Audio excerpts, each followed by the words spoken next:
Good evening, everybody. Welcome back to another weather forecast here. Really focusing on the tropics once again here, but this won't be just a forecast on Sally. We're going to be focusing on Vicky, Teddy, also the invest we actually have in the Atlantic, and also going to be focusing on Sally as well. I was trying to say something at the same time. But yeah, so here we tracking the tropics, overall the general forecast. Here we'll be talking about Sally in the first minutes, and then we'll go in general in the Atlantic and the rest of the video here. But I'm actually getting some pretty heavy rain here from Sally as we speak. I'm getting some decent winds, but the worst of it will be tomorrow. So I can get up to 30 to 40 mile an hour in gusts and up to possibly 8 inches of rain. So it's gonna be really crazy out here. Really long felt effects here, but Sally, really a threat here, still for the southeast. But before we get into the video, please subscribe if you're new, hit the like button and the bell notification icon. But without further ado, let's get into this tropical forecast. So here's now an update here on the National Hurricane Center, and as you do see, we actually are seeing a very fairly active tropics. As you see, there's Hurricane Teddy, expected to be a Category 4 hurricane by the National Hurricane Center, possibly pose another threat for Bermuda. Bermuda just got a Category 1 landfall here for Paula, and then it could very well see a Category 2 landfall of Teddy. So that's going to be 2 hurricanes back-to-back for Bermuda. That has not actually happened ever, I believe. So then we got Tropical Storm Vicky also trying to thrive here. So really watching out. Sorry, not Vicky. Vicky's not thriving. I do apologize. I did not mean to say that Vicky's not thriving. I meant to say the complete opposite. It's sitting there at 40 miles an hour. Going to be a very short-lived tropical storm. And then there's Sally at 60 miles an hour at 990 millibars. So it has definitely significantly weakened because it is obviously still moving at a slow pace, but it has sped up compared to when it was moving up to 2 miles an hour. But now it's moving northeast at 7 miles an hour, definitely speeding up here. And then, very interesting, disturbance number 1 has been here since Sally, or been here before Sally, pre-Sally. And now finally actually has a 70% chance for development within the next 5 days and a 50% chance in the next 48 hours. People really didn't think it was going to form. It was sitting there at a 20% chance for days, and here it is trying to really organize.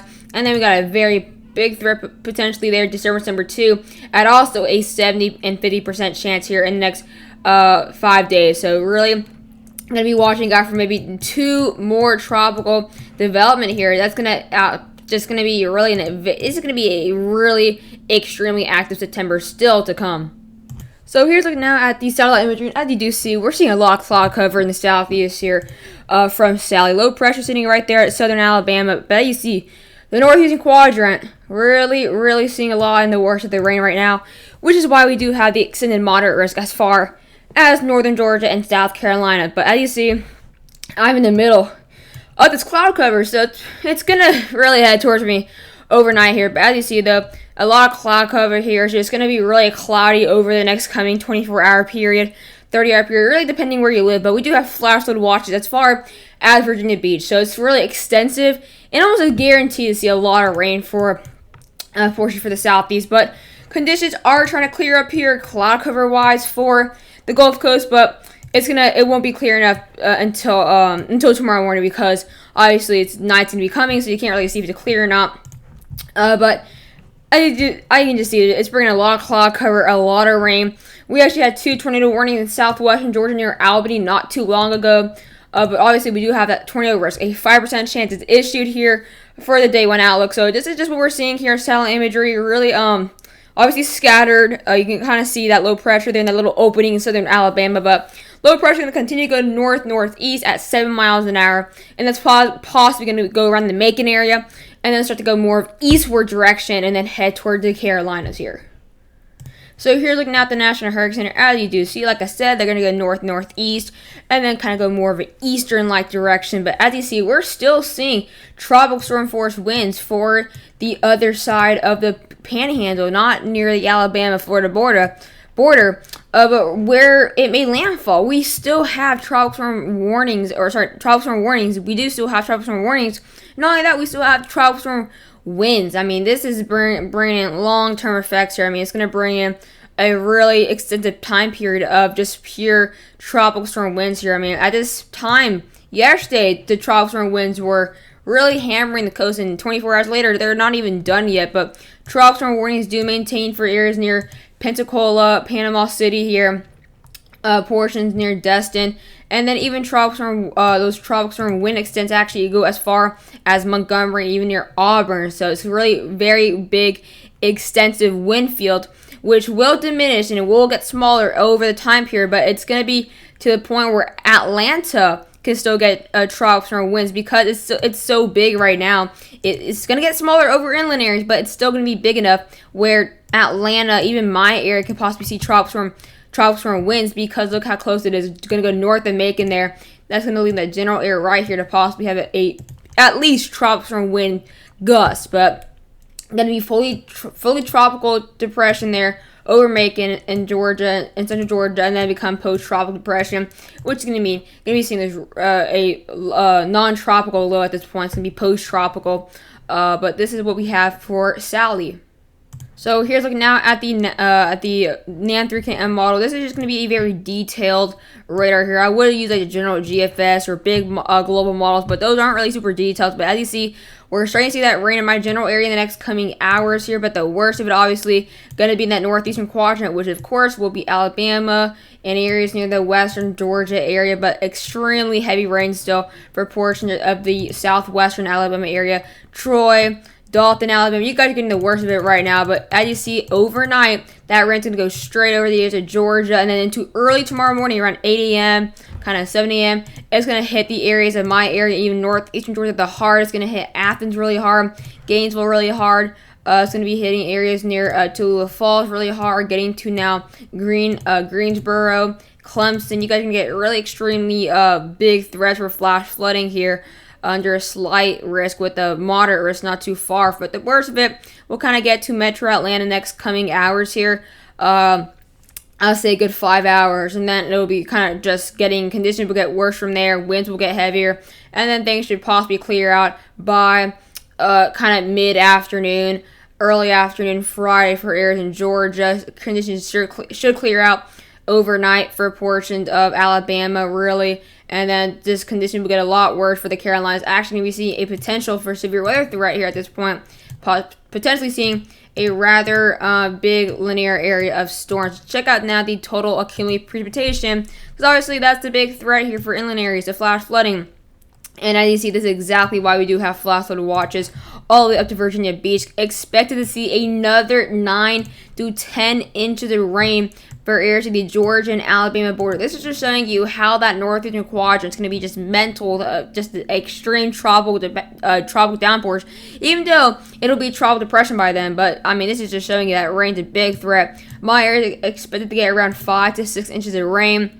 Areas out here near Columbus and LaGrange, you guys can get the worst of it for Georgia.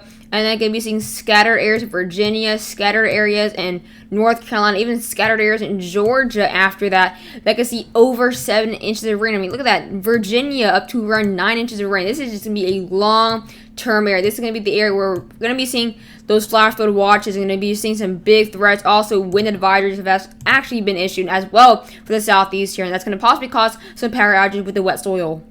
So here's looking at the European model here for precipitation. As you do see, they also expect quite a bit of rain left for for southeastern Alabama and southwestern and western Georgia. Expected up to a foot of rain left. I mean, that's just crazy. I mean, we've already had around 5-6 inches for those areas. We're gonna be adding another foot. That's just, guys, that is crazy flash flooding. That's the definition of flash flooding. That's gonna really affect sewer systems, clogging up there. Gonna have water over the road here. I mean, this is gonna be a big threat here. As you see, even portions of Georgia just outside Atlanta expected to get up to 10 inches of rain. Even areas outside of Charlotte up to 10 inches of rain as well. I mean, like, guys, we're going to be seeing up to 10 inches of rain as far inland as North Carolina. I mean, this is showing you how heavy the rain is going to be. It's going to be very scattered across areas, but really the worst of it is going to be right here. That's going to be the worst of this rain for these general areas here. But as you see, my area expected to get around 5 to 6 inches of rain here. And then just east, expected to get around 8 to 9 inches of rain. So this is just going to be quite the heavy rain. You got to think, oh, 5 inches, that's nothing. But this is 5 inches in less than 24 hours, which is actually quite a big mess. So let's have those 5 to 10 inches of rain in 24 hours or less. And let's see the winds. These are actually the wind gusts. We're already seeing actually general areas here right now. And this is actually the next 12 hours. Gonna possibly see up to around 63 to 70 knots 70 knot gusts. So still gonna, or that's not knots here. Sorry, that's not 70. That's actually 65 knots.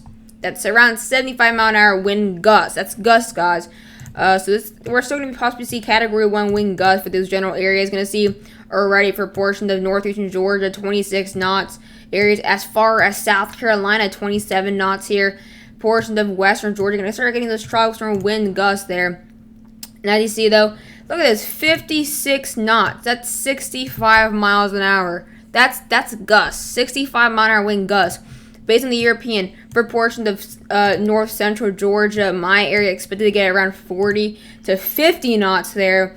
I mean, this is going to be, I mean, you add that to extremely wet and moist soil. That does not go good, especially for the northern Georgia area, South Carolina, North Carolina, because those areas have a ton of woods, and that's not going to go good at all. But even into late Thursday, 51 knots for my area. That's gusts. 53 knots for northeastern Georgia. Then up to 44 knots, 45 knot gusts. I think it's going to be absolutely crazy, guys, what Sally will do as a tropical depression in the southeast. And actually, as we speak right now, the rain's actually getting a lot heavier here. So yeah, it's expected to just go downhill from here. But this is now what we have. This is Teddy. Basically our biggest topic right now. This is actually now Hurricane Teddy, which is a Category 2 and expected to become a Category 4 and then head for Bermuda. So Bermuda, guys, I know you guys are for sure not prepared or even built for 2 straight hurricanes together. I mean, or 2 straight landfalls right after each other. I mean, I know Paula didn't do an extreme amount of damage, but really, this could very well be stronger than Paula. But as you see, it does have a very well organized low pressure with a ton of convection there. That's going to be increasing there, that vorticity. You can clearly see that you can clearly see that counterclockwise spin, which is exactly why it's a tropical low pressure. Now you do see a ton of convection in that center there, right there. So it's very organized. You got some nice banding here. I mean, there's actually nothing else you can really ask for. I mean, except a little eye. But obviously, it's trying to still close off an eye wall here. It's kind of staying right there, but as it's going to rapidly intensify, possibly into Category 4, there can very well start to develop an eye and become a lot more organized.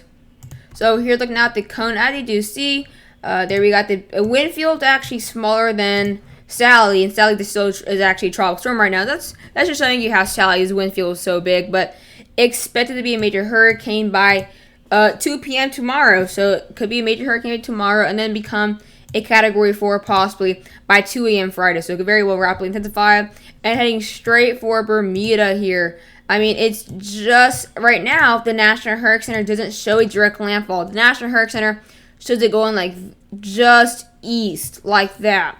But they showed that last time with Paula, and Paula made a direct landfall. So they're kind of just getting Bermuda. May show a landfall right next to that little tip right there. But as of now, National Hurricane Center isn't showing a landfall, but they showed that last time with Paula, and it ended up making a landfall. Either way, even if it doesn't make a direct landfall, the low pressure can be very close to Bermuda. And if it's going to be a Category 2 expected when it gets to Bermuda, maybe Category 3 if it intensifies more than expected, then that's still going to be that's going to still bring some big impacts for Bermuda. I see a lot of them also that's going directly northwest, so not going to affect the Caribbean. Most likely won't affect the areas of the southeastern coast or east coast of the United States. Going to be heading, of course, for Bermuda. And then obviously intensity guidance, as you see here, there it is at a Category 2 there. Expected to possibly get to a Category 3 as early as 12 hours or as late as 72 hours. And that range is really picking up now. But as you see, the majority should get into a Category 3 in around 40, and then around 36 to 60 hours. But a lot gets us to a Category 3. Only one gets us to a Category 4, and that's it. But we will see, because the National Hurricane Center actually predicts a Category 4. So we will see if the malls get up to this. So here's also another topic here, Invest 98L. This is actually the invest with the 70% chance here in the next 5 days, and a 50% chance in the next 2 days. Sorry, and this is actually the one in the MDR, not the Gulf of Mexico. But as you see, has very little convection. You can kind of see that broad low pressure kind of right in that general area. Not too organized, obviously. I mean, there's not really much you can kind of say. It's kind of an invest here, but this is just kind of what we have right now. So here's like now Invest 9DL, which is actually the one in the Bay of Campeche. As you see, it's definitely thriving. It's definitely getting a lot more convection here. And actually, since it's actually so far west, we can actually see daylight still there. It most likely will.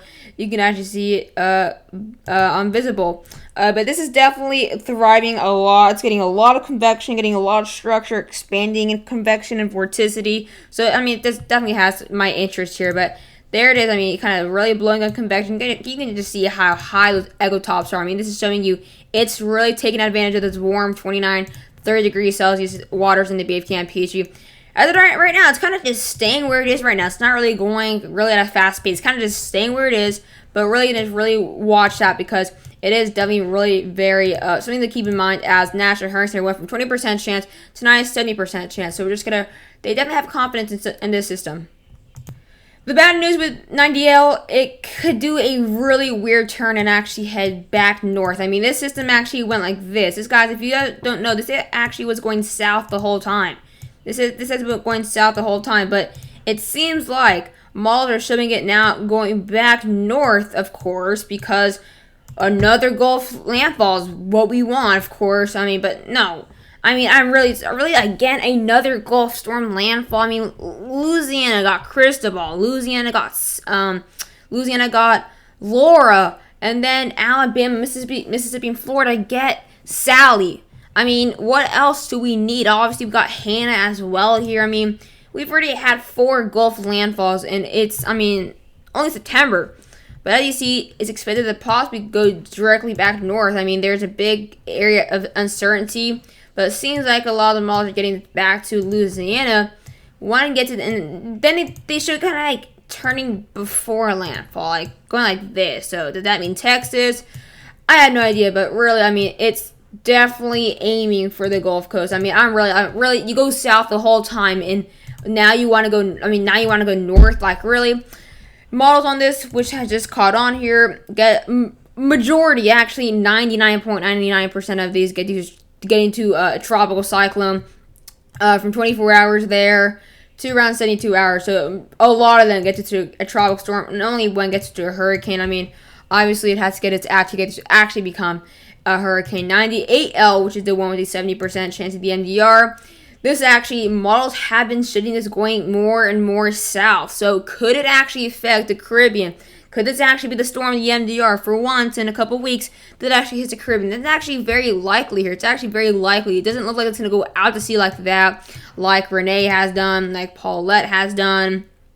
Yeah, that's basically what we've seen with these past 3 MDR storms. But it seems like it's definitely going to possibly go more west, not west-northwest the whole time. And then it started going west-northwest. So there's a chance actually this could very well affect the Caribbean here. But let's go and check out now the intensity guidance. We actually have a few models getting to a tropical storm in 12 hours here or less. And then the majority after that gets to a tropical storm later in the next 3 days. But as you see, only 2 get to a hurricane. I think this actually definitely has a chance to become a hurricane. It's going to go in the same waters as Teddy's going to go. But the majority gets to a tropical storm. But at least we have a lot of the majority getting to at least a tropical cyclone. So here, look now at the GFS. As you see, there it is. They show Teddy really strengthening a lot. And there, obviously, Sally we just talked about. But look at that, blowing up here to 967 millibars, 957, 956. I mean, that's definitely going to be possibly Category 4 here. And it's going straight for Bermuda, guys. I mean, it's just crazy. I mean, two back-to-back hurricanes for Bermuda. And then we got Paulette. Paulette actually had a chance to come back to life as it's going directly south and going to go into some warmer waters. So definitely really watch out for that. GFS isn't really catching on with that Bay of Campeche storm. Nor is it really showing that disturbance that has a 70% chance. So GFS might need to wake up a little bit.